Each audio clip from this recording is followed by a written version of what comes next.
There's a moment in every chess match that the losing side never sees coming. It's not the checkmate. Checkmate is just the formality. The moment the game was actually lost happened 10 moves earlier, maybe 15.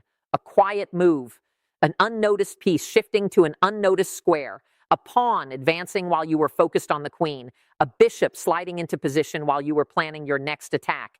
By the time you see the checkmate coming, it's already too late. The trap was set moves ago. You just didn't notice because you were too busy attacking, too busy threatening, too busy assuming that aggression was the same thing as strategy. Donald Trump spent months threatening Canada with tariffs, convinced, absolutely unshakably convinced, that the pressure would force Ottawa to fold. The assumption inside Trump's circle was simple, so simple it fit on a bumper sticker. So simple, nobody bothered to question it. Canada depends on the United States too much to fight back. Nearly 3/4 of Canadian exports flow south into American markets. That level of dependency, they believed, made Canada a hostage. A hostage doesn't fight its captor. A hostage negotiates. A hostage begs. A hostage takes whatever deal is offered and says thank you. That was the assumption. That was the strategy. That was the entire intellectual foundation of America's approach to its most important bilateral relationship. And it was wrong, not slightly wrong, not partially wrong, not wrong in the details while being right in the broad strokes. Catastrophically wrong, in a way that is now costing American businesses billions, American consumers thousands, and American credibility something that can't be measured in dollars, because credibility once lost doesn't come with a price tag for getting it back. Because while Trump was tweeting threats and holding rallies and telling the world that Canada would come crawling back, Mark Carney was doing something far more dangerous than fighting back. He was building options, quietly, methodically, almost completely under the radar. While American political debates dominated the headlines and American pundits debated tariff rates and American advisors reassured themselves that Canada had no alternatives, Carney's government was constructing a global trade network designed to do one thing, one single, precise, devastating thing: reduce Canada's dependence on the United States. Not in theory, not in concept papers, not in campaign promises, in practice, with signed contracts, with redirected supply chains, with new partners, with infrastructure, with the kind of preparation that only happens when someone knows exactly what's coming and has decided not to be there when it arrives.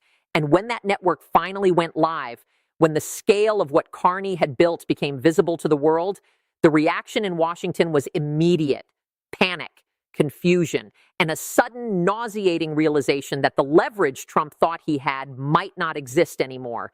Then came the moment that really shook the business world, the moment that elevated this from a bilateral trade dispute to a global inflection point. Warren Buffett broke his silence. Warren Buffett, the Oracle of Omaha, the most respected investor in the history of American capitalism.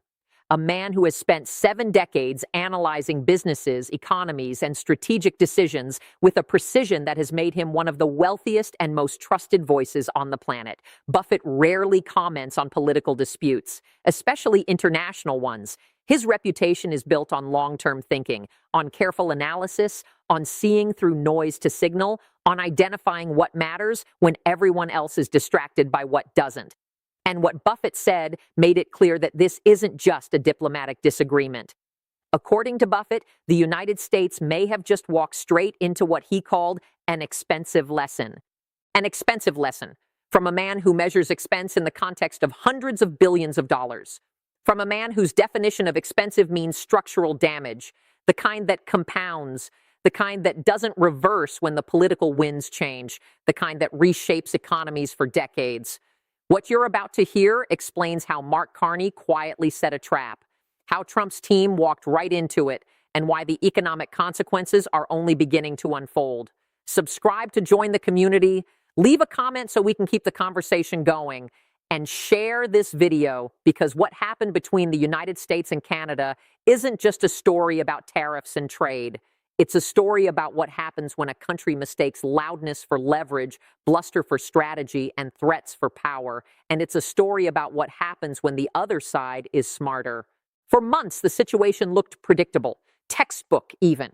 Donald Trump was repeating a strategy that had worked for him before. In business, in politics, in previous trade disputes, the playbook was simple: threaten tariffs, apply maximum pressure, create urgency, force the other side to negotiate on America's terms. His speeches and social media posts followed the same message. Again and again, Canada was taking advantage of the United States. Canada depended on American markets. Canada would have no choice but to come back to the table once tariffs became real. The same words, the same framing, the same assumption underneath every statement.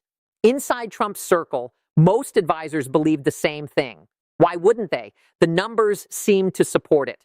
Nearly 75% of Canadian exports traditionally flowed south into American markets. 3/4. That's not just dependency, that's economic gravity. That level of integration created a powerful assumption in Washington, one so deeply held that questioning it felt like questioning whether the sun would rise. Canada needed the United States far more than the United States needed Canada. Say it enough times and it starts sounding like a law of nature, like something that couldn't possibly be different, like the foundation of the continent itself. But Mark Carney saw the situation very differently. And Carney's version of seeing is not the same as a politician's version.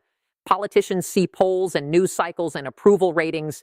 Carney sees systems. He sees flows. He sees the architecture underneath the architecture.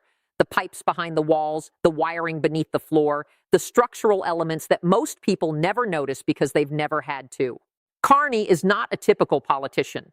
Before stepping into politics, he spent decades inside the highest levels of global finance. He served as governor of the Bank of Canada during the 2008 financial crisis, the worst global economic disaster since the Great Depression. He navigated Canada through it without a single major bank failure. While American banks were collapsing, while European banks were being bailed out, while the global financial system was tearing itself apart, Canada's banking system held because Carney understood risk, understood interconnection, understood what happens when you build a system that depends too heavily on a single point of failure. Then he became governor of the Bank of England, the first non-British citizen to hold that position in the bank's 325-year history. He steered the UK through Brexit, arguably the most complex economic disruption in European history. While politicians screamed and markets panicked and analysts predicted catastrophe, Carney managed the bank with the clinical calm of a surgeon operating during an earthquake. Few leaders in the world have a deeper understanding of international markets, supply chains, and economic leverage. And fewer still have the temperament to deploy that understanding quietly, patiently, without needing the world to watch while they work. So when Trump's tariff threats started appearing, when the tweets began and the rallies grew louder and the 25% tariff on all Canadian goods became the headline of the week, Carney did not react emotionally. He didn't rush to the media to issue outraged responses. He didn't start a public confrontation designed to match Trump's volume. He didn't try to outbluster the blusterer. Instead, he did something far more dangerous. From Washington's perspective, infinitely more dangerous. He began building options. For the next several months, while American political debates dominated headlines, while cable news panels argued about tariff rates and negotiation timelines, while Trump's advisors assured each other that Canada would fold any day now, Carney's government was quietly, methodically, almost invisibly expanding trade relationships across the globe. Negotiations with the European Union intensified. Not the vague, aspirational kind of trade talks that happen between countries all the time and lead nowhere. Specific negotiations, sector by sector, product by product, with timelines, with commitments, with the kind of detail that tells you both sides are serious. Talks with Japan accelerated. South Korea became a priority. Mexico, America's other neighbor, America's other trading partner, suddenly found Canada very interested in deeper bilateral cooperation. Southeast Asian economies that had never been major Canadian trade partners found Ottawa calling, frequently, with proposals, with incentives, with the kind of urgency that suggested Canada wasn't browsing, Canada was buying. None of these negotiations seemed dramatic at first. Trade discussions happen constantly around the world. Most of them produce communiques and handshakes and very little else. That's why Trump's advisors didn't treat the news as a serious threat. They noticed the headlines, they read the briefings, and they assumed, as they assumed everything about Canada, that this was posturing, that Canada was trying to strengthen its negotiating position before eventually, inevitably, coming back to Washington to make a deal.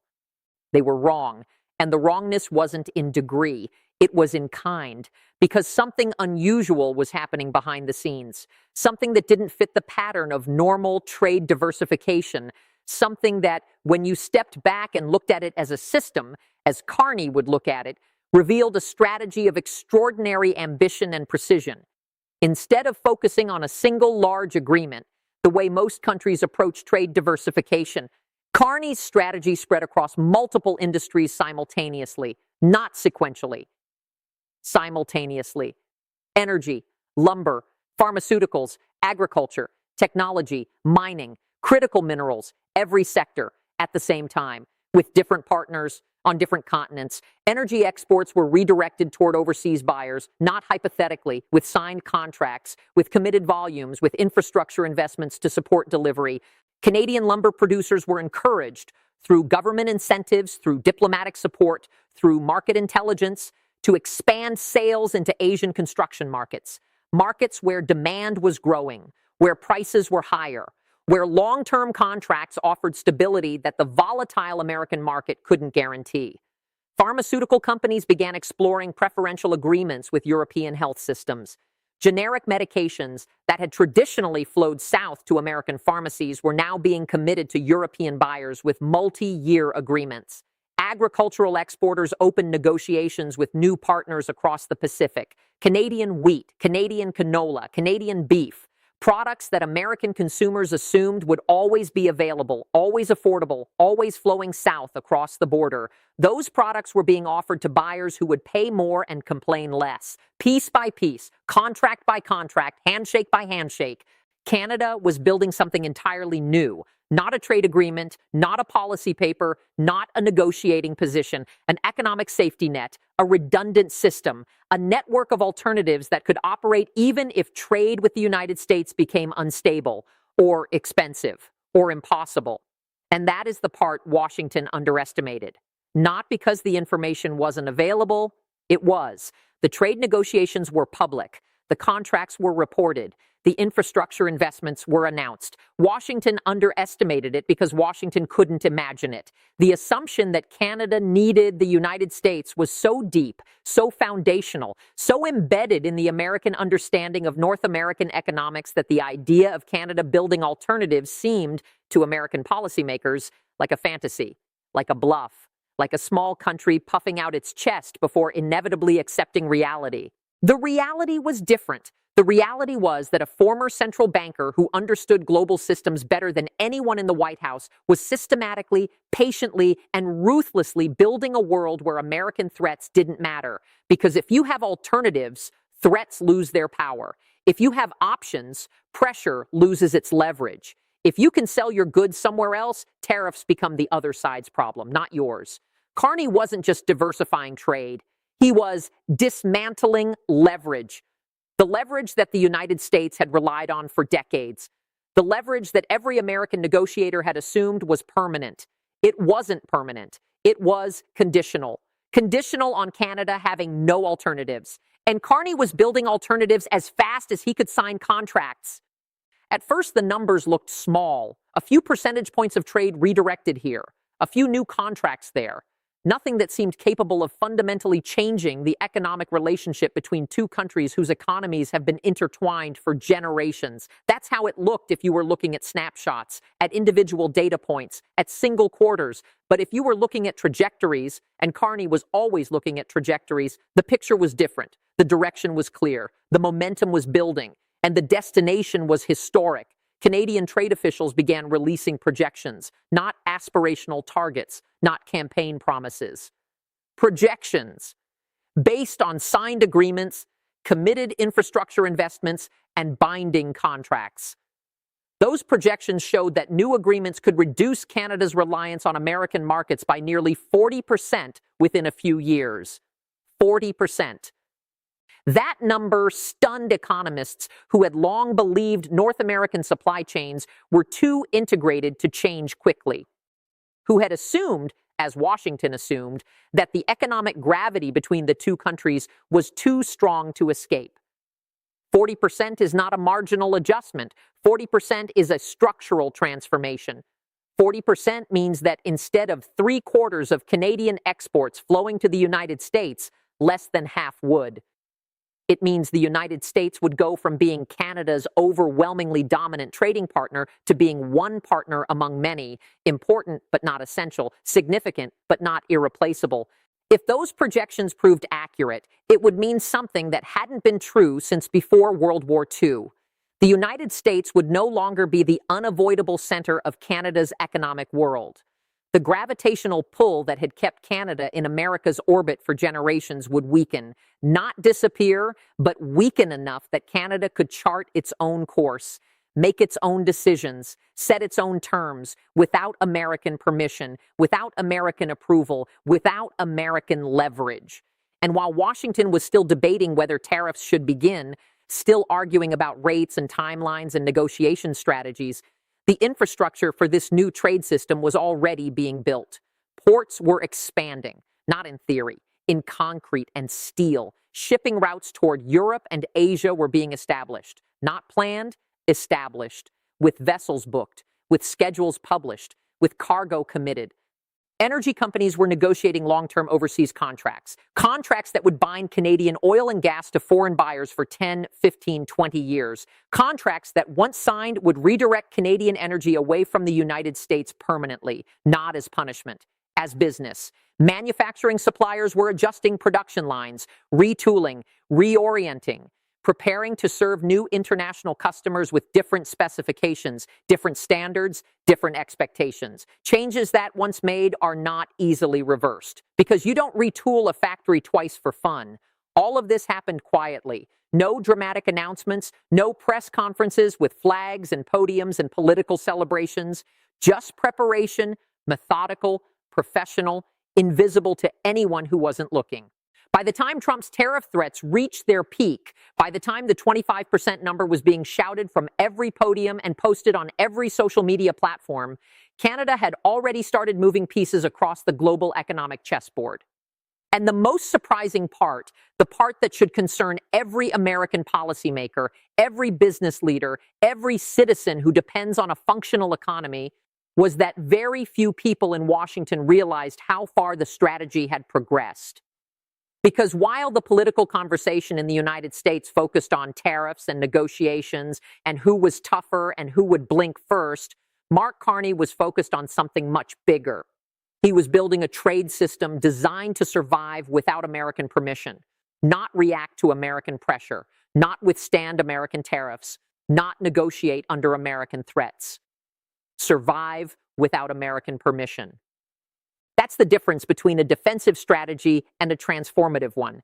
A defensive strategy tries to minimize damage. A transformative strategy makes the damage irrelevant. Carney wasn't trying to minimize the impact of American tariffs. He was building a world where American tariffs didn't matter. And when that system became visible, when the contracts were announced, when the infrastructure became operational, when the trade flows started moving, the reaction inside Trump's circle changed instantly. What once looked like a simple tariff dispute, the kind America had won many times before, the kind where the bigger economy always prevails, suddenly began to look like something far more serious, a strategic miscalculation, the kind that doesn't produce a bad quarter, the kind that produces a bad decade. When Warren Buffett speaks, people in Washington usually listen, because Buffett doesn't speak to get attention. He speaks when he has something to say. And the rarity of his public comments on political matters gives each one the weight of a verdict. Buffett's reputation is built on one thing above all others: seeing clearly when everyone else is confused, seeing value when everyone else sees risk, seeing risk when everyone else sees opportunity. He has done this for 70 years with a consistency that has made him one of the wealthiest human beings who has ever lived. So when Buffett addressed the growing tension between the United States and Canada, when he described the situation as an expensive lesson, the business world didn't treat it as opinion, they treated it as diagnosis. According to Buffett, the real issue was not simply tariffs. Tariffs are tools. They come and go. Every administration adjusts them. Every trade dispute involves them. Tariffs by themselves are not catastrophic. They're inconvenient. They're costly, but they're manageable. The real danger, the thing Buffett identified that most policymakers missed, was the damage being done to a relationship that had taken more than 70 years to build. The United States and Canada have one of the most integrated economic systems in the world, not just in trade volume, in integration. Supply chains cross the border thousands of times every single day. A car part manufactured in Ontario becomes part of a vehicle assembled in Michigan that is shipped to a dealer in Texas. That part might cross the border 3 or 4 times during production, each crossing seamless, each transfer invisible, each handoff as natural as breathing. This system was never designed to be easily separated. It wasn't built with contingencies for political disruption. It wasn't engineered with backup routes and alternative suppliers. It was designed to function like a single economic engine, because for 70 years, nobody imagined the engine would need to be split. That is why Buffett warned that sudden disruptions could have consequences far beyond what policymakers expected, because you can't separate an integrated system cleanly. You can't pull apart 2 economies that have grown together for 7 decades and expect both sides to function normally. The roots are intertwined. The dependencies are mutual. The connections are not just commercial. They're structural. But here's what really shocked American business leaders. The second part of Buffett's message. The part that turned expensive lesson from a warning into a prediction. He made it clear that Canada was no longer sitting still.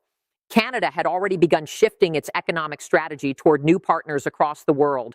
And once those shifts begin, once contracts are signed, once supply chains are reconfigured, once investment flows into new infrastructure, they are very difficult to reverse.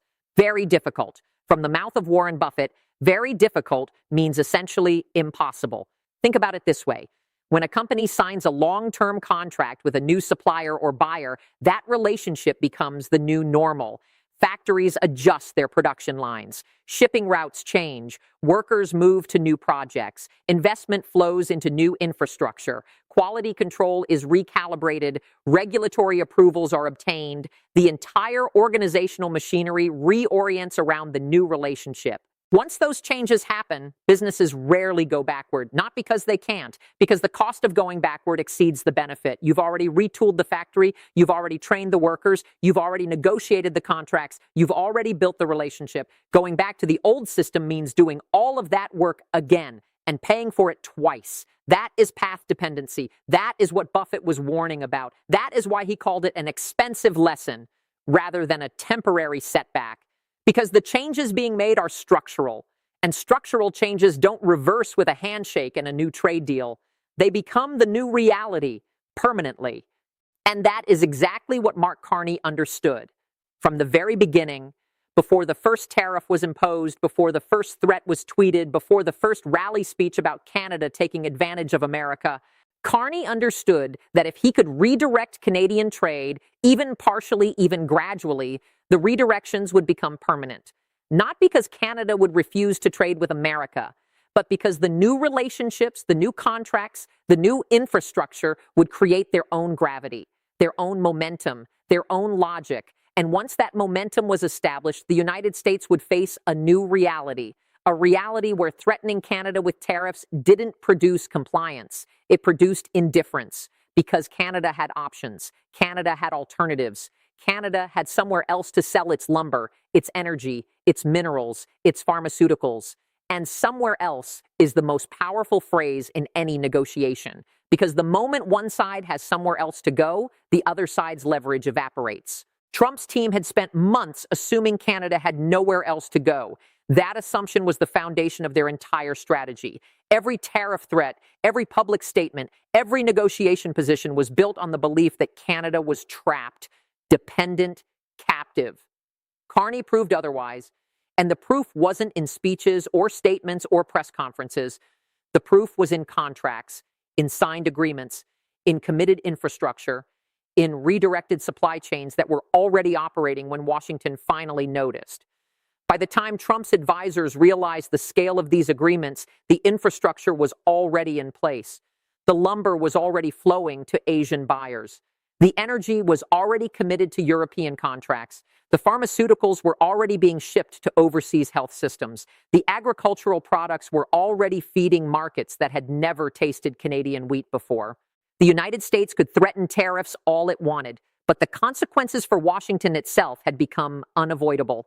American industries that depended heavily on Canadian imports, construction, automotive, energy, pharmaceuticals, were suddenly facing higher costs, supply shortages, operational disruptions, not because Canada was retaliating, not because Canada was imposing counter tariffs, because Canada was simply selling to someone else. That's the devastating simplicity of Carney's strategy. He didn't need to fight. He didn't need to retaliate. He didn't need to match Trump's aggression with Canadian aggression. He just needed to sell Canada's products to buyers who would pay more, complain less, and sign longer contracts. And there were plenty of those buyers around the world, waiting for exactly the opportunity that Trump's tariffs created.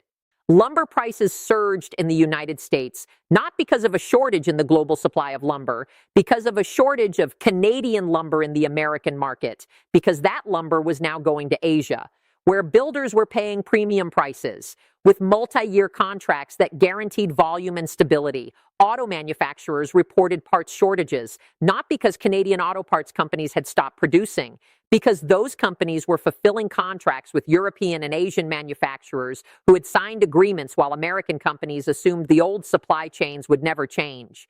Energy bills climbed in northern states, Michigan, Minnesota, Wisconsin, states that had relied on Canadian oil and natural gas flowing south through pipelines that had been operating for decades. That energy was being redirected to overseas buyers with long-term commitments that made the redirections permanent. Pharmacies in multiple states faced constraints on essential medications. Generic drugs that had been manufactured in Canada and shipped to American pharmacies were now being prioritized for European health systems that had signed preferential agreements with Canadian producers. Every sector, simultaneously, not because of a coordinated attack, because of a coordinated departure. Canada wasn't punishing the United States. Canada was simply leaving, going where the welcome was warmer, the contracts were longer, and the threats were non-existent.